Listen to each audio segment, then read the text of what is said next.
શ્રી જ્ઞાન સ્વરૂપ સ્કૂલમાંથી પઢાયેલ યોજના આજના વિડિયો લેક્ચરમાં તમારું સ્વાગત કરું છું। આજનો આપણો વિષય છે આસપાસ। આસપાસ ધોરણ 5। તમારું આ પાઠ્યપુસ્તક તો નવું છે એનો તો તમને ખ્યાલ જ છે। હવે એમાં આપણો વિષય એટલે કે પાઠ છે સાપ અને મદારી। મિત્રો સાપ અને મદારી એટલું હું બોલું તો તમને કંઈક વિચાર તો આવતો હશે તમારા મગજમાં। જેણે સાપ અને મદારીનો જે ખેલ જોયો હશે એને તરત વિચાર આવતો હશે, બરોબર। પહેલાના સમયમાં તો બહુ એવું, હવે તો ઓછું થઈ ગયું છે। મદારી છે ઈ આપણા વિસ્તારમાં આપણે જે રહેતા હોય અહીંયા આવે। વળી એના જે અલગ અલગ ખેલ છે, જાદુના ખેલ છે, સાપ બતાવે, વીંછી બતાવે, રીંછ છે, વાંદરા છે એને નચાવતા હોય એવું બધું આપણને બતાવતા હોય છે। ગામડામાં તો હજી પણ આવતા હોય છે, આપણે શહેરમાં છે ઈ બહુ હવે ઓછું થઈ ગયું છે। અમે નાના નાના હતા ત્યારે તો આવતા જ, અને અલગ અલગ પોતાના જે ખેલ છે ઈ બતાવતા હોય છે। સાપ, વીંછી છે, વાંદરાભાઈને નચાવતા હોય છે, વળી ઘણીવાર રીંછ પણ હોય છે એની સાથે। આવું બધું છે ઈ કરતા હોય છે। હવે આવા મદારીની અત્યારે આપણે જોઈએ છીએ કે આવા મદારીઓ છે જે ખેલ બતાવવા આવતા ઈ હવે ઓછું થઈ ગયું છે। આવું શા માટે બન્યું હશે? કેમ હવે એટલા પહેલા જેવા નથી, પહેલાની જેમ હવે એટલા બધા આવતા નથી? તો મિત્રો જે સરકારશ્રીએ છે ને હવે પ્રાણીઓ કે કોઈ પક્ષીઓ કે આવા જીવો છે એને બંધનમાં નહીં રાખવાનો આદેશ આપ્યો છે, નહીંતર તો એ ગુનો ગણાય। જો તમે એને પકડીને તમે એને પૂરીને રાખો તો એ ગુનો ગણાય। તમને કોઈ પૂરી દે કે તમને કોઈ તમારા મમ્મી ખાલી એટલું જ કહે છે બેટા થોડી વાર કલાક બેસીને લેસન કર, એ કલાક તમારે કેમ કાઢવી તમને ખબર હશે। તમે એ કલાકે નહીં ગમતી હોય, તમને રમવા જવાનું કહે તો તમને કેવી મજા આવે, હાસ મને તો રમવા જવાનો આનંદ આવે ને એમ ટૂંકમાં કે મારો રમવા જવાનો વારો આવ્યો એમ। તો એવી જ રીતે તમને પણ બંધનમાં નથી ગમતું, તમને પણ છૂટથી મુક્તથી રમવા દે તો તમને મજા આવે છે, બરાબર। આપણા બધા જ જીવોને એ જ રીતે છે, બધા જ જીવોને બંધનમાં ન ગમતું હોય। તો આવા જે પ્રાણીઓ છે, આવા જે જીવો છે એને આપણે બંધનમાં રાખીએ તો એને પણ ન ગમે ને, બરાબર। અને પહેલાના સમયમાં તો બધા જે શિકારીઓ છે એ શા માટે શિકારના શોખીન હોય, વળી એને કંઈક એની જે હાથી છે એના દાંત એવા મજબૂત હોય એની જોતા હોય, હરણની જે કસ્તુરી છે એને એ જોતી હોય છે માણસોને, એવી રીતે ગેંડાના શિંગડા છે તો એ મજબૂત હોય છે તો એ જોતા હોય, એટલે આવું કંઈક વસ્તુ એને મેળવવી હોય, વળી એની ચામડું મેળવવું હોય, એટલા માટે આવા જે જીવો છે, પ્રાણીઓ છે એને મારી નાખતા, એને મારી નાખતા, એની જે સારી વસ્તુ એ લઈ લેતા ને વેચી નાખતા, આ રીતે એ ઉપયોગમાં લેતા એમ। પરંતુ હવે સરકારશ્રીએ આ કાયદો ઘડેલો છે અને જે પશુઓ છે આ તેનો શિકાર કરવો કે એને પકડવાને પૂરી રાખવા એની પર પ્રતિબંધ મૂકી દીધો છે। એટલા માટે હવે આવા જે ખેલ બતાવતા સર્કસો, આપણે સર્કસમાં જો કહીએ એ પણ ખેલ બતાવતા હોય, આ પ્રાણીઓ હોય, સિંહ, વાઘ હોય છે, રીંછ હોય છે, વાંદરા હોય છે, પણ હવે એવું આપણે એવા ખેલ જોઈ શકતા નથી, કેમ કે ઈ ખેલ પર પ્રતિબંધ છે। કેમ કે ઈ ખેલ પર આપણે બતાવીએ તો ઈ જીવ છે, જે કોઈ પ્રાણી છે એને આપણે પકડવું પડે ને એને આપણે પાંજરામાં પૂરીને રાખવું પડે, તો એને પણ ન ગમે। આપણને જેમ નથી ગમતું તો એને કેમ ગમે? એટલે પહેલાના વખતમાં છે ને આવા બહુ મદારી ને એવું બધું આવતું। ગામડામાં તો હજી પણ આપણે શિવરાત્રી નજીક આવતી હોય ત્યારે આવે, વળી સાતમ આઠમ નજીક આવતી હોય તો ત્યારે આવતા હોય, એટલે વર્ષમાં આમ કીધું કે 3 થી 4 થી 5 વાર આવી જતા હશે આ ખેલ બતાવવા મદારીઓ। જ્યારે એનો ખેલ પૂરો થાય પછી જતા હોય તો એ સમયે જેને જે કાંઈ આપવું હોય એ આપે, પૈસા આપે, કોઈને લોટ આપવો હોય, અનાજના દાણા આપવા હોય, આવી બધી વસ્તુઓ છે એને આપે, અને આ રીતે મદારી છે પોતાનું ગુજરાત ચલાવતા હોય છે। તો આવો જે ખેલ છે એ હવે ઓછો જોવા મળે છે। તો એવો જ આપણે અહીંયા પાઠ છે કે મદારી અને સાપ અને મદારી છે એનો પાઠ છે। તમે પણ ભલે અત્યારે આવું કંઈ જોવા ન મળતું હોય પણ તમારા મમ્મી પપ્પા પાસે, કેમ કે એમણે આવું બધું જોયેલું હશે, એ વખતમાં આવા ખેલ છે એ જોવા મળતા, એની પાસેથી પણ તમે સાંભળી શકો છો। જો અહીંયા હું આર્યનાથ છું એમ આર્યનાથ છે એ પોતાની વાત કરે છે કે હું આર્યનાથ છું, હું કંઈક એવું ખાસ કરી શકું છું કે જે તમારામાંથી કોઈ ન કરી શકે। આર્યનાથ પોતાની વાત કરતા કહે છે કે હું આર્યનાથ છું, હું એવું સરસ કરી શકું કે તમારામાંથી કોઈ ન કરી શકે। અને હા, ઈ કળા તો જેનામાં કોઈ ઈ જ કરી શકે। કોઈને ડ્રોઈંગ એટલે કે ચિત્રની આવડત હોય તો કેવા સરસ મજાના આબેહૂબ આપણું ચિત્ર હોય તો ચિત્રકાર છે આપણી જેવું જ ચિત્ર બનાવીને આપણને આપી દે છે, એની એક કળા છે કહેવાય છે, બરાબર। કોઈને ગાવાનો બહુ શોખ હોય તો એ કેવું સરસ મજાનું ગાઈ શકતા હોય, એની કળા છે। કોઈને અભિનય કરવાનો શોખ હોય તો સરસ મજાનું અભિનય કરી શકે, એ એક કળા છે।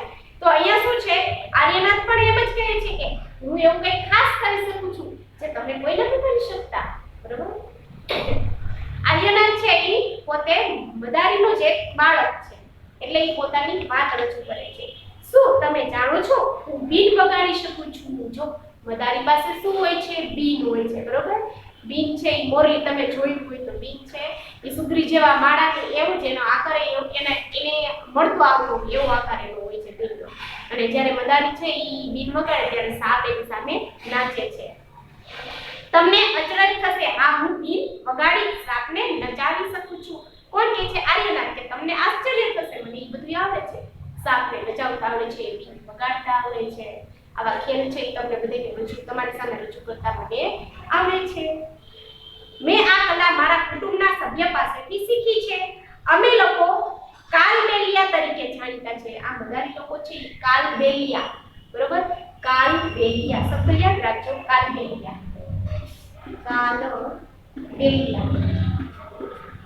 કાલબેલિયા તરીકે આ લોકો છે, મદારી લોકો છે એ જાણીતા છે. અમારા બધામાં મારા દાદા રોશનનાથજી ખૂબ જ પ્રખ્યાત છે. શું કહે છે કે અમારા બધા જમાં મારા દાદા છે રોશનનાથજી એ ખૂબ જ પ્રખ્યાત છે, કેમ કે એ વખતના મોટા મદારી ખેલ બતાવનાર મોટા મદારી હશે, બરોબર? તે સરળતાથી ઘણા ઝેરી સાપ છે એ પકડી શકતા. જો સરળતાથી ગમે એવો ઝેરી સાપ હોય તો પણ એને સરળતાથી પકડી શકે એવી એનામાં આવડત હતી. તે અમને તેમના ભૂતકાળની ઘણી વાતો, પોતાના જીવનમાં જે બની ગયેલી છે, બધી મદારીના જીવનમાં જે બધી ઘટનાઓ બની ગયેલી છે એ પોતે પોતાના પૌત્ર એટલે કે પોતાના દીકરાઓને કહે છે. આવો તેમની વાર્તા તેમના પોતાના શબ્દોથી સાંભળી આર્યનાથ એમ કહે છે કે તમે પણ આવો, હું તમને પણ મારા દાદાની વાર્તા મારા દાદા ખુદ તમારી સામે કહેશે, બરોબર? જો અહીંયા એક નાગગુફન નામનું આપેલું છે, તમારે પાઠ્યમાં પણ એ ચિત્ર આપેલું છે કે આ પ્રકારની ભાત સૌરાષ્ટ્ર, ગુજરાત અને દક્ષિણ ભારતમાં રંગોળીમાં, ભરત ગૂંથણમાં તથા દિવાલ શણગારવામાં વપરાય છે. પહેલાના સમયમાં ભરત ગૂંથણ એ બહુ બધું હતું, એટલે એમાં જ્યારે આવી છે આને કહેવાય નાગગુફન. આવી પેટર્ન છે એ બધા પોતાની ઓશડીમાં રાખતા હોય છે, પોતાના રૂમમાં રાખતા હોય છે. પહેલાના સમયમાં આવું બધું હતું ને એ વખતમાં રાખતા. હવે તો બધું અત્યારે આધુનિક થઈ ગયું, હવે એટલું બધું નથી. દાદાજીની યાદ છે. જો હવે દાદાજી શું કહે છે, પોતાની યાદો પોતે બાળકોને કહે છે. મારા દાદા આ પરદાદાના સમયથી અમે મદારીના વ્યવસાય સાથે સંકળાયેલા છે, બરોબર?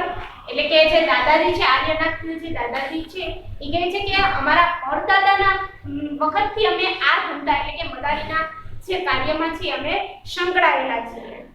સાપ અમારા જીવનનો એક મહત્વનો ભાગ છે. અમે સાપને વાંસની ટોપલીમાં લઈ એક ગામથી બીજા ગામ ફરતા અને જ્યારે ગામમાં ઊભા રહેતા ત્યાં અમારી આજુબાજુ ટોળું થઈ જતું. શું કે વાંસની ટોપલી હોય છે અને આ ટોપલીઓમાં એમણે વાંસની ટોપલી છે એ ગોળાકાર હોય છે, બરોબર? આપણે ઓલા સુંડલા હોય છે ફ્રૂટના ને એવા બધા હોય છે ને, ફળ ફ્રૂટના એવા જ ટૂંકમાં એવું જ હોય છે ને, ગોળાકાર ટોપલી હોય છે, એમાં પાછું માથે ઢાંકણ હોય છે, અંદર છે એને સાપ પૂરી રાખ્યા હોય છે. અને એક ગામથી બીજે ગામ લોકો જતા હોય ને જ્યાં ઊભા રહે ત્યાં માણસોના ટોળા બધા રાજી રાજી થઈ જતા મદારી આવે એટલે. અમે પણ ખુદ જોયેલા છે, અમે રાજી રાજી થઈ ગયા, હાલો મદારી આવ્યો, ખેલ બતાવશે, હાલો હાલો જોવા જાય. ઘરમાં બધા સભ્ય, બધા નાના છોકરા હોય, મોટા પણ જોતા હોય છે. ખેલ બતાવ્યા પછી પણ લોકો ઊભા રહેતા. તેઓ જાણે છે કે અમારા ડબ્બામાં ઘણા પ્રકારની ઔષધિઓ રહેતી.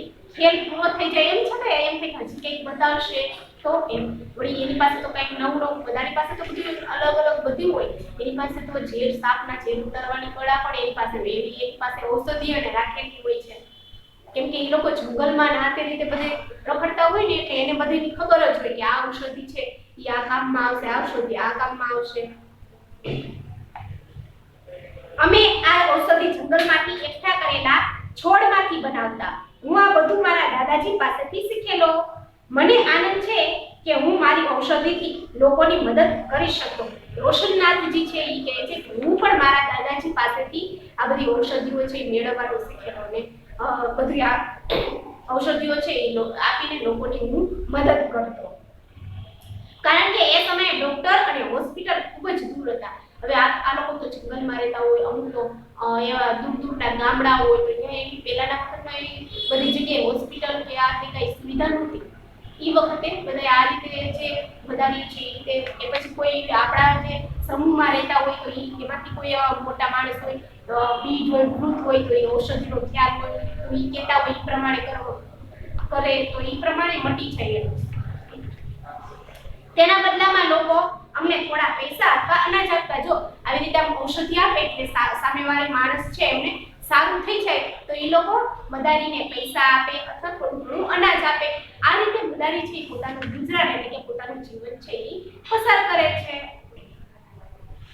ક્યારેક કોઈને સાપ કરડ્યો હોય તે જગ્યાએ મને બોલાવવામાં આવતો. શું કહે છે? કોઈને સાપ કરડી ગયો હોય તો તરત રોશનનાથજી છે એ ત્યાં જતા. ડંખના નિશાન પરથી હું જાણવાનો પ્રયત્ન કરતો કે આ માણસને કયા પ્રકારની સાપે ડંખ માર્યો છે. રોશનનાથજીને ખ્યાલ આવી જતો ડંખ જોઈને એટલે કયા સાપે આ માણસને ડંખ માર્યો, ઝેરી છે કે પછી સાદો સાપ છે એમ એને ખ્યાલ આવી જતો. કે પછી હું તેના માટે ઔષધિ આપતો, પરંતુ હું હંમેશા સમયે મદદે જઈ શકતો ન હતો. સમય જ્યારે એને કરડી ગયો ત્યારે તો કઈ રોશનનાથજી ત્યાં દરેક વખતે તો ન હોય, બરાબર? હા, એ ગામમાં હોય કદાચ અચાનક કોઈને સાપ કરી ગયો ને ભાઈ મદારી ભાઈ ત્યાં હોય તો એ તરત એને ઔષધિ આપે, આ તે મદદ કરાવી શકે. બીજા ગામમાં રહેતા હોય આ ભાઈ આ ગામમાં હોય તો કેમ ખબર પડે? એટલે આવવા જવામાં થોડુંક એ વખતમાં ક્યાં સાધનો હતા કે આપણે વાહન ચલાવીને એની ઉપર બેસીને જતા રહીએ. અત્યારે તો ઘરે બધાની પાસે વાહન હોય છે એટલે થોડી ઘણી વાર લાગી જાય તો ક્યારે એની મદદ ન પણ થઈ શકે અને માણસ મૃત્યુ પણ પામે એવું પણ થઈ શકે છે. તમે જાણો છો કે અમુક સાપના ડંખથી તરત જ મૃત્યુ થાય છે, પરંતુ બધા સાપ ઝેરી હોતા નથી. અમુક સાપ એવા હોય છે કે જેના ડંખથી તરત મૃત્યુ છે. ઝેરી સાપ હોય છે, અતિ કોબરા છે, બરાબર? આવા જે ઝેરી સાપ છે એનાથી તરત મૃત્યુ થઈ શકે છે. જે અમુક છે એ સાપ ઓલા નોર્મલ સાપ હોય, સાદા સાપ હોય, એનાથી ખાલી કરડે પણ એનાથી કોઈ અસર ન થાય. ક્યારેક ખેડૂતો સાપની બૂમો પાડતા મદદ માંગવા આવતા ત્યારે હું તે સાપ પકડી લેતો. જો ક્યારેક ખેડૂતો છે, કેમ કે ખેડૂતોના ખેતરમાં બહુ સાપ રહેતા હોય એટલે ખેડૂતો છે એની મદદ માંગવા આવતા કે ભાઈ અમારા ખેતરમાં છે મોટા બધા સાપ રહે છે, તમે આવીને પકડી જાઓ, મહેરબાની કરો ને અમારી ઉપર. કેમ કે ખેડૂત લોકો તો કેટલા બધા માણસો અહીંયા ખેતરમાં કામ કરતા હોય, વળી આ જીવ કોઈને કરડી જાય, કોઈ મરી જાય તો એટલા માટે મદારી લોકોને બોલાવતા. મદારી લોકો છે એ સાપ પકડી લેતા. છેવટે તો હું બાળપણથી સાપ પકડવાનું કામ કરતો હતો. ઓહ, તે દિવસો સારા હતા અને અમે લોકોને ઘણી રીતે મદદ કરી શકતા હતા. શું કહે છે કે હું બાળપણથી સાપ પકડવાનું આ મદારીનું જે વ્યવસાય છે એ કરતા. એ વખતના માણસો પણ ખૂબ સારા હતા. અમે તેમનું મનોરંજન પણ કરતા. એટલે કે સામેવાળા માણસો જે મદારી જાય એટલે બધા માણસો ભેગા થઈ જાય, બાળકો ભેગા થઈ જાય, એને ખેલ બતાવે, એને કહેવાય મનોરંજન. જે મનને ખૂબ જ રંજે એટલે કે મનને ખૂબ ગમી જાય એને કહેવાય મનોરંજન, એટલે ખેલ બતાવે એવા. તે અત્યારના સમય જેવું ન હતું. જ્યારે અત્યારે લોકો શું છે મનોરંજન શેના દ્વારા કરે છે? ટેલિવિઝન અને મોબાઈલ. અત્યારે તો બધું વિચારી છે ટેલિવિઝન એટલે કે ટીવી અને મોબાઈલ. આ જે સામગ્રી અત્યારની જે આ સામગ્રી છે એના દ્વારા જ બાળકોને તો અત્યારથી બધી ખબર પડવા મળે મોબાઈલમાં શું આવે છે, કેમ કરવું, શું કરવું એવું છે. એટલે અત્યારે માણસોને આવા કુદરતી જે ખેલ છે એ જોવા ગમતા નથી. બાળકોને પણ એમાં એટલો રસ નથી. એને શેમાં રસ છે? મોબાઈલ અને ટીવીમાં જ રસ છે. જ્યારે હું મોટો થયો ત્યારે મારા પિતાજીએ મને સાપના ઝેરી દાંત કાઢતા શીખવાડ્યું. બરોબર? રોશનનાથજી કહે છે કે હું જ્યારે યુવાન થયો, મોટો થયો ત્યારે મારા પિતાજીએ સાપ છે એના ઝેરી દાંત છે એને કાઢતા શીખવ્યું. તેમણે મને સાપની ઝેરની નળી કેવી રીતે બંધ કરવી તે પણ શીખવ્યું. જે સાપ છે એની જે ઝેરી નળી છે એમાં સતત ઝેર બનતું જ રહેતું હોય છે. તો આ જે ઝેર ન બને એ માટેની જે પદ્ધતિ છે એના પપ્પા છે એને શીખવે છે રોશનનાથજીને. હવે જો અહીંયા એક પ્રશ્ન આપેલા છે કે શું તમે ક્યારેય સાપ જોયો છે? ક્યાં? હા, તો તમે જ્યારે જોયો હોય તો તમે કહી શકો કે કઈ જગ્યાએ તમે જોયો છે. બરોબર? સાપ તો લગભગ બધાએ જોયા હોય, અમુકે ન પણ જોયું. ગામડામાં વધારે આવું બધું જોવા મળે. હવે શહેરમાં તો આવું ગામડા જેવું વાતાવરણ ન હોય એટલે જ્યાં આપણે શું કહેવાય વ્યક્તિઓ ઝાઝા રહેતા હોય ત્યાં એટલો સાપનો કેમ કે આવા જીવો છે એ આપણી આજુબાજુ ન હોય. ગામડામાં તો ખેતરોમાં આતે અને અહીંયા વસ્તી પણ ઓછી હોય, ખેતરોમાં તો વધારે પાક થતા હોય એટલે ઉંદરો હોય. જેમ ઉંદરો વધારે હોય એટલે સાપ કે નોળિયા, આવા બધા જીવો છે ત્યાં વધારે. શું તમે તેનાથી ડરો છો? કેમ? ડર તો બધાને લાગે ને. સાપ ડંખ મારી જાય તો આપણે મરી જઈએ ને, એટલે ડર તો બધા જ લાગે. શું તમે માનો છો કે બધા સાપ ઝેરી હોય છે? નહીં, અમુક સાપ જ ઝેરી હોય છે, અમુક સાપ છે એ ઝેર હોતું નથી. શું તમને કોઈ બીન વગાડતા જોયા છે? ક્યાં? તમે કોઈ તો મદારીને જોયા હોય, જેણે મદારીનો ખેલ જોયો હશે એમણે બીન વગાડતા મદારીને જોયો હોય છે. જો અહીંયા પ્રકરણ 1 માં તમે જોયું કે સાપને કાન હોતા નથી. શું સાપ બીન સાંભળે છે કે બીન હલે તેમ નાચે છે? તમે શું માનો છો?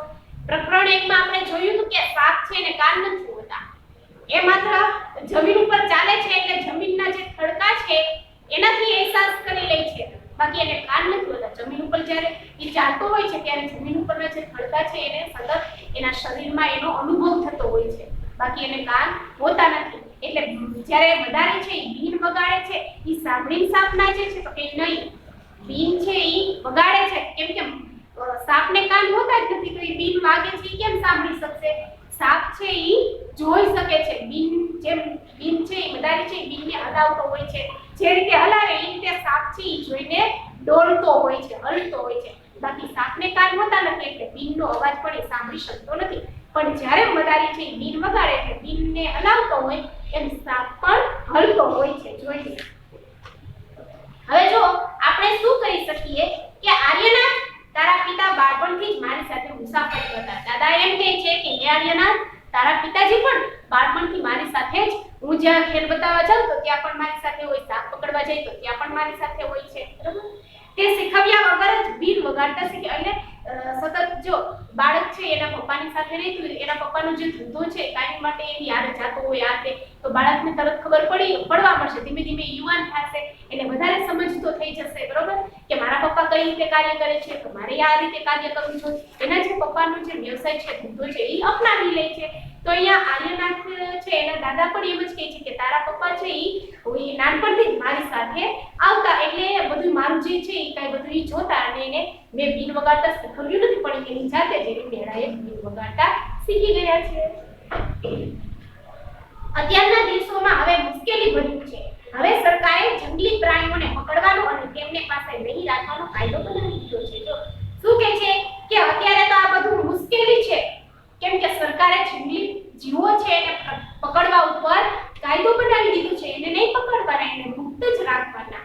જેમ તમને કોઈ બંધનમાં રાખે તો તમને પણ ન ગમતું હોય એમ એમને પણ ન ગમતું હોય, એટલે સરકારે આ જે કાયદો છે એ બરોબર જ રાખ્યો છે. કેટલાક લોકો પ્રાણીઓને મારી તેમની ચામડી મોંઘા ભાવે વેચે છે, તેથી સરકારે તેમની વિરુદ્ધ કાયદો બનાવી દીધો છે.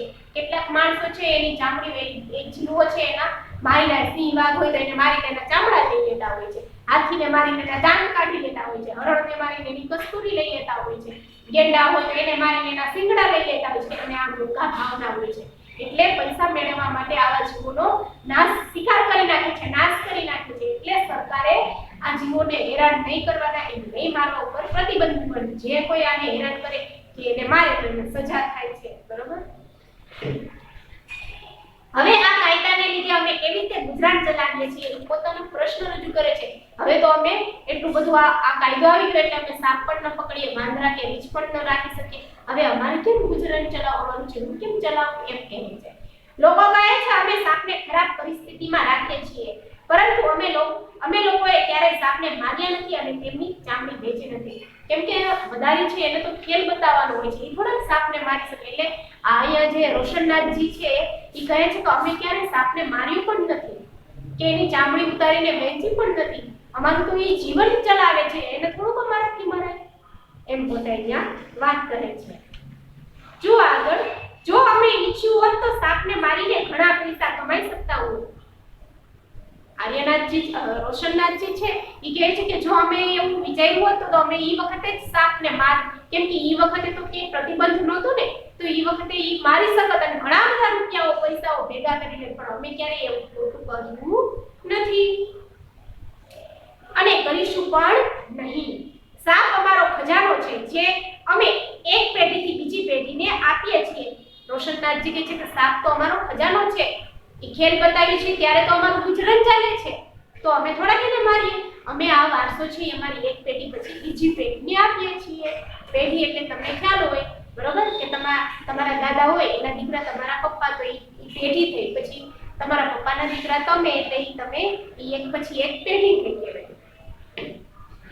અમે અમારી દીકરીઓના લગ્નમાં પણ સાપ ભેટમાં આપીએ છીએ. જો સાપને ખજાનો શા માટે કીધો છે? કેમ કે ઈ મદારી લોકો સાપને ખજાના તરીકે ઓળખે છે. રૂપિયા પૈસા કેમ કિંમતી હોય એમ સાપને કિંમતી બનાવે છે, કિંમતી કહે છે કે અમારે તો દીકરીઓના લગ્ન થાય તો અમે ભેટમાં સાપ આપીએ છીએ. આપણે કેમ ઘરેણા આપીએ, છોકરીઓના લગ્ન થાય તો એના માતા પિતા એને ઘરેણા આપતા હોય છે, એના પિતાજી સામે સસરા પક્ષવાળા હોય એ પણ ઘરેણા આપતા હોય છે.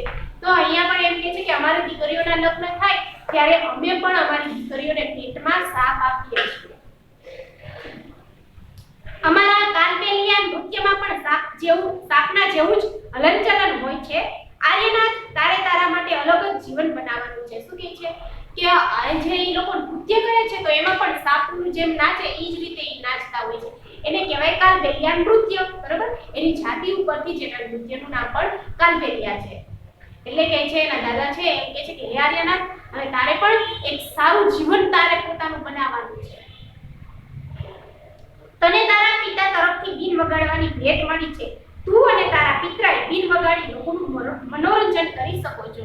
શું કહેવાય છે કે તારા પિતા તરફથી તને વારસો મળેલો છે બીન વગાડવાનો, બરોબર? મદારીના ખેલ બતાવવાનું, બીન વગાડવાનું. તો તું આને જાળવી રાખ. અને તારા પિતરાએ એટલે શું? પિતરાએ એટલે તમારા કાકા બાપાના જે ભાઈઓ હોય ને એને પિતરાઈ ભાઈ બહેન કહેવાય. યાદ રાખજો, પિતરાઈ એટલે કાકા બાપાના જે ભાઈઓ હોય એને પિતરાઈ ભાઈ બહેન કહેવાય. એટલે અહીંયા આર્યનાથને એના દાદાજી કહે છે કે તારા પિતરાઈ એટલે કે તારા જે કાકા બાપાના નાના ભાઈ બહેનો છે એને પણ તું શીખવજે, કેમ કે તું ઘરમાં બધેથી મોટો છો. પરંતુ તમે તમારા વડીલો તરફથી મળેલું આ જ્ઞાન બરબાદ ન કરતા, બરાબર? સાપને મારી ન નાખતા અને એને કોઈ અન્ય જીવોને હેરાન ન કરતા, પરંતુ તમે જે આ તમારો વ્યવસાય જે આ ધંધો છે એ બીજાને પહોંચાડજો, બીજાને વાત કરજો. આ ધંધાને બરબાદ ન કરી નાખતા. તમારા સાપ વિશેના આ જ્ઞાનની ગામ કે શહેરમાં બાળકો સાથે આપ-લે કરો. જો સાપ વિશેનું તમારી પાસે આ માહિતી છે, આ જ્ઞાન છે, એનું તમે ગામડામાં જાઓ તો એને કહો, તમે શહેરના જે માણસોને મળો તો એને પણ તમે કહો. અહીંયા જો વપરાયેલા સંગીતના સાધનો બીન, તુંબા એટલે એક પ્રકારનું ડ્રમ છે, ખંજરી અને ઢોલ સિવાયના ત્રણેય વાદ્યો છે કે વગાડવાના સાધનો છે એ સૂકવેલી દૂધીમાંથી બનાવવામાં આવે છે. તેમને કહો કે તેઓ સાપથી ડરે નહીં, તેઓને ઝેરી સાપ ઓળખવામાં મદદ કરે. શું કહે છે? તમે જે ગામ કે શહેરના માણસોને મળો છો એને તમે કહો કે તમે સાપથી ડરો નહીં, એટલે સાપને મારો. અમુક વખત એવું થાય સાપ આપણા ઘરની આજુબાજુ નીકળ્યો હોય તો આપણે બીક લાગે, બરોબર? હિંમતવાળો માણસ હોય સાપને મારી નાખે, સર સાપને મરાય નહીં, બરોબર? ઈ જીવ છે, એ જમીન ઉપર રખડતા જીવ છે, ઈ તો એને આપણાથી ડર લાગતો, ઈ પણ આપણે જ્યાં વસ્તી હોય ત્યાં ઈ ન આવી શકે. ક્યારેક ભાગ્ય ચડી ગયો હોય તો ઈ એવી રીતે જતો રહે છે, પણ આપણે એને મરાય નહીં. તેમને કહો સાપ કેવી રીતે ખેડૂતનો મિત્ર છે. જો સાપ છે એ ખેડૂતનો મિત્ર છે, કેમ કે ખેડૂતે જે પાક વાવ્યો છે એનું ઉંદર છે એ પાકને બગાડે છે, બરોબર? એના પાકને નષ્ટ કરી નાખે છે. જ્યારે ઉંદરનું પ્રમાણ વધે ને ત્યાં સાપ હોય, એટલે સાપ છે એ ઉંદરને ખાઈ જાય છે. આ રીતે ખેડૂતનો જે પાક છે એનું રક્ષણ થાય છે, એટલે ખેડૂતનો મિત્ર કહેવામાં આવ્યો છે સાપને. તમે અમારી વાર્તા કહો અને તમારા જીવનની પણ નવી વાર્તા તમારા પૌત્રને કહો. કહેવા માટે બનાવો. તમે જે નવી વાર્તા કહો છો તમે પણ તમારા બાળકોને, તમારા પૌત્રને વાર્તા કહો. એવી અહીંયા આર્યનાથજી છે એના દાદાજી એને સમજણ આપે કે તું આવું બધું એ ગામના કે શહેરના બાળકોને, માણસોને તું કહી છે. હવે જો અહીંયા પ્રશ્ન છે કે તમે ક્યારેય પ્રાણીઓને મનોરંજન માટે ઉપયોગમાં લેવાતા જોયા છે? બરોબર? મનોરંજન માટે એટલે કે સર્કસમાં છે, બરોબર? સર્કસમાં આપણે જોતા હોય પહેલાના વખતમાં તો હાથી ને વાંદરા ને રીંછ ને આવા બધા જીવો છે, પ્રાણીઓ છે, એને સર્કસમાં ઉપયોગમાં લેવામાં આવતા હતા. લોકો ખેલ તમાશામાં પ્રાણીઓ સાથે કેવો વ્યવહાર કરે છે? ખરેખર ઈ લોકો છે ખેલ બતાવો એટલે પ્રાણીઓને ઈની જે બધી એને રીતભાત શીખવાડે, એમાં ઘણી વખત પ્રાણીઓ ન કરતા હોય તો એને એ લોકો મારતા પણ હોય છે કે નહીં એને આવું જ કરવાનું, આવું જ, કેમ કે ઈ જીવ થોડું બિચારું કરી શકે એમ તો ખ્યાલ ન પડે, પણ એને શીખવે. જો ન શીખતો હોય, ન હરખું કરતો હોય તો આપણે એવું ક્યારે કરવાનું નહીં. એટલે તો હવે સર્કસને ઓછું થઈ ગયું છે કેમ કે બીજા અન્ય જીવ જે પ્રાણીઓ છે એ તો મૂંગા જીવો છે, એને થોડુંક મરાય છે અને એને થોડુંક બંધનમાં રખાય છે. કોઈ પ્રાણીઓને ખીજવતું હશે કેવી રીતે, કોઈ એને ટાપલી મારે, આપણે જે પ્રાણી સંગ્રહાલય છે એ જોવા જાય તો કોઈ એને ખીજવે ને એની સામે ચેનચાળા થાય, એના પૂંછડા પકડે કે એને કઈ મારે આ તે, તો આવું આપણે ન કરવું જોઈએ. ખેલ જોયા પછી તમારા મનમાં કેવા પ્રશ્ન થાય? તમારા મનમાં પણ એવા જેવો તમે ખેલ જોયો એ પ્રમાણે પ્રશ્નો થતા હશે કે આ પ્રાણી આવું કેમ કરી શકતું હશે, આ પ્રાણીને શા માટે પિંજરામાં પૂરીને રાખતા હશે, બરોબર? એવા બધા પ્રશ્ન થતા હશે. જુઓ, કલ્પના કરો કે તમે પાંજરામાં એક પ્રાણી છો અને વિચારો તમને કેવો અનુભવ થશે. તમે જેમ વિચારો કે હું એક પ્રાણી છું, મને પાંજરામાં પૂરી દીધો છે, અને તો એ પાંજરામાં તમે પૂરાયેલા છો તો તમને કેવું થતું હશે? તો એ સામેવાળા માણસને પણ કંઈક થતું હશે ને, જે સામેવાળો જીવ છે, પ્રાણી છે, એને પણ ન ગમતું હોય ને. એમ હું ડરું છું જ્યારે કે પાંજરામાં પૂરે તો ડર લાગે. ડર શેનો લાગે કે આપણને કોઈ પાંજરામાં કે આપણે બંધનમાં રાખી દે. ઘણીવાર શિક્ષક એમ કહે કે આ લેસન નથી કે તું રોકાઈને લેસન કરજે, તો તમે પણ રોવા મળો છો, તમને પણ ડર લાગે, ઓહો રોકાવાનું, મારે ઘરે જાવું, કેવું થવા મળે છે, એટલે ડર લાગે ને. હું ઈચ્છું છું કે હું પાંજરામાંથી મુક્ત થઈ જાઉં, એટલે કે તમને પણ એવી ઈચ્છા થાય કે આ ઝડપથી હું લેસન કરીને લેસનથી નવરો થઈ જાઉં. હું દુખી હોઉં છું કે જ્યારે મને કોઈ હેરાન કરે છે ત્યારે. જો મને તક મળે તો હું બહાર નીકળી જાઉં, જો મને પાંજરામાં તક મળે, એટલે કે જો મને તક મળે તો હું ઝડપથી લેસન કરીને આજે શિક્ષકે ઓછું લેસન આપ્યું તો ઝડપથી લેસન પૂરું કરીને હું રમવા જતો રહું. મને તે જરાય પસંદ નથી જ્યારે મને કોઈ હેરાન કરે. તમને કોઈ હેરાન કરે તો તમને ન ગમે. વારંવાર તમારી કોઈ મસ્તી કરે, વારંવાર તમારી કોઈ વસ્તુ છે એ લઈ લે, ન આપે, બરોબર? તો એ તમને પણ ન ગમે. એમ અન્ય જીવને તમે હેરાન કરો તો એ બીજા જીવો છે, પ્રાણીઓ છે, એને પણ ન ગમે. જો અહીંયા શું તમે જાણો છો કે આપણા દેશમાં ઘણા પ્રકારના સાપ જોવા મળે છે? કેવા કેવા સાપ છે? તેમાંથી માત્ર 4 પ્રકારના સાપ છે એ જ ખૂબ ઝેરી છે. તેઓમાં કોબરા જે સાપ છે એ ખૂબ ઝેરી છે. પછી આવે છે કાળોતરો, રસેલ વાઇપર એટલે કે ખડચિતળ, અને સોસ્કેલ્ડ વાઇપર એટલે કે ફુરસા. આ 4 સાપ છે એ ખૂબ ઝેરી છે. એમાં તમને આપેલા પણ છે, ફુરસાનું ચિત્ર છે, કાળોતરો છે, ખડચિતળ છે, અને સાપ એટલે કે કોબરા પણ છે. સાપને 2 પોલા દાંત હોય છે. જો સાપ છે એને આગળ 2 પોલા એવા દાંત હોય છે. જ્યારે એ કરડે છે ત્યારે ઝેર એનું ઝેર છે એ બીજા માણસને કરડે ત્યારે એનું ઝેર છે એ બીજા માણસને ચડી જાય છે. એના દાંત છે ઇન્જેક્શન જેવા પોલા હોય છે, અને એ દાંત દ્વારા જ માણસના શરીરમાં ઝેર પ્રવેશે છે. સાપના કરડ્યા પછી બચવા માટેની દવા હોય છે. સાપના ઝેરમાંથી આ દવા બનાવવામાં આવે છે. મોટે ભાગે તે દવા સરકારી દવાખાનામાં મળે છે. સાપ કરડ્યો હોય ને તો એની જે દવા છે એ સરકારી દવાખાનામાંથી મળતી હોય છે, બાકી બીજે ક્યાંય નથી મળતી. અને એ દવા છે ને પાછા સાપની ઝેરની જ બનાવેલી હોય, ઝેરથી જ ઝેરને મારવાનું હોય છે. એટલે સાપના ઝેરમાંથી જ સાપના ઝેરની દવા બનાવેલી હોય છે. જો અહીંયા મદારીની જેમ બીજા કયા લોકો પોતાના ગુજરાન માટે પ્રાણીઓ પર નિર્ભર છે, બરોબર? તો બીજા એવા ઘણા બધા વાંદરા પકડતા હોય છે, રીંછ પકડતા હોય છે, બરોબર, અને એના ખેલ બતાવતા હોય છે.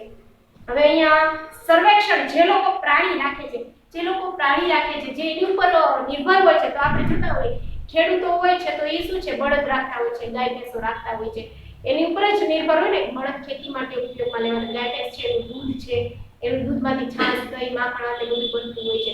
ઘણી વખત ઘોડાગાડીવાળા હોય તો એ ઘોડા રાખતા હોય છે અને એની ઉપર જ પોતે નિર્ભર હોય છે. ઘોડાગાડીને કેમાં ખેડૂત છે દૂધ, દહીં વેચીને બધું વેચીને પૈસા ભેગા કરતા હોય છે. એવી જ રીતે ઘોડાગાડીવાળા છે, ઘોડાગાડી ચલાવીને એમાંથી જે કમાણી થાય એના ઉપરથી પોતાનું જીવન પસાર કરતો હોય છે, બરાબર? એટલે એવા તે પ્રાણીઓ માટે એટલે આવા બધા પ્રાણીઓ હોય છે, એની અલગ અલગ જગ્યાઓ હોય છે, કે એને અલગ અલગ રહેઠાણો હોય છે કે જ્યાં એને ત્યાં જ રાખવાના. એમ ગાય ભેંસ છે તો એ ગમાણ હોય, કોડ હોય કે એનો વાડો હોય તો એમાં જ એને રાખતા હોય છે. હવે એની સંભાળ છે તો એના માલિક છે એ જ લેતા હોય છે, બીજું તો કોણ લે, બરાબર? હવે જો અહીંયા એક પ્રવૃત્તિ છે કે સાપની પૂતળી બનાવો. તો સાપની પૂતળી બનાવવામાં એક જૂના મોજાની જોડી લેવાની છે, એક તમારા હાથમાં પહેરી લેવાનું છે. આંખો માટે બટન અથવા મમ્મીના જે મોટા મોટા ચાંદલા હોય છે એનો ઉપયોગ કરવાનો છે.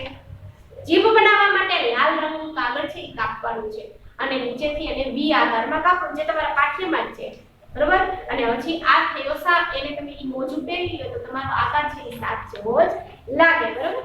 હવે અહીંયા છે ઈ આપણે સરકારે કાયદા બનાવ્યા છે કે કોઈ પણ વ્યક્તિ સાપને પકડી અથવા રાખી શકશે નહીં. તમે આ કાયદા વિશે શું વિચારો છો? તમારા જવાબ માટે કારણ આપો અને તમારા પોતાના શબ્દમાં લખો. કોઈ પણ જીવ છે, કોઈ પણ સાપને છે એ પૂરવાનો નથી, કેમ કે હવે તો બધા નાનાથી માંડી મોટા જીવ સુધી કોઈને બંધનમાં રાખવાના નથી. સરકારનો જે કાયદો છે, નિયમ છે, એનું આપણે બધાએ પાલન કરવાનું છે. જેમ તમને બંધનમાં નથી ગમતું તો એમને પણ બંધનમાં ન ગમતું હોય. આજે આપણો જે વિષય છે મદારી, સાપ અને ગદારી છે, અહીંયા પૂરો થાય છે. અને તમે વાંચજો, તમને એમાંથી ખ્યાલ આવે કે જો પહેલાના વખતમાં સાપ ગદારી કેવા કેવા ખેલ બતાવતા. એમાં અમુક સાપ છે એ ઝેરી હોય છે, બરોબર? અમુક છે એ ઝેર વગરના હોય છે. કઈ રીતે એનું ઝેર છે માણસને શરીરમાં પ્રવેશે છે, એના દાંત કેવા હોય છે, એના વિશેની બધી બીન વગાડે, એને કાન છે કે નહીં, બધું ખ્યાલ આવે. બીન વગાડે છે ત્યારે કેમ નાચે છે, આવી ટૂંકમાં બધી આપણને આવું જે જ્ઞાન છે એ હવે અત્યારના સમયમાં આપણને કોઈ ન આપે. એટલા માટે તો તમારે આ નવા પાઠ્યક્રમમાં છે તમારે આવો એક પાઠ લેવામાં આવ્યો છે કે સાપ અને મદારી, જેથી કરીને તમને જૂનું જે કાંઈ છે એ તમને તાજું રહે ને તમે તમારા મમ્મી પપ્પાને પૂછો તો એ પણ તમને કહેશે કે હા ભાઈ અમે આ ખેલ જોયા હતા. એ પોતાની બધી ભૂતકાળની વાતો કરશે, બરાબર? એટલે અહીંયા આપણો પાઠ છે એ પૂર્ણ થાય છે, સાપ અને મદારી. આવજો વિદ્યાર્થી મિત્રો, બધા જ વાંચજો તમારા પાઠ્યમાંથી, તો તમને વધારે ખ્યાલ આવશે. જય શ્રી કૃષ્ણ.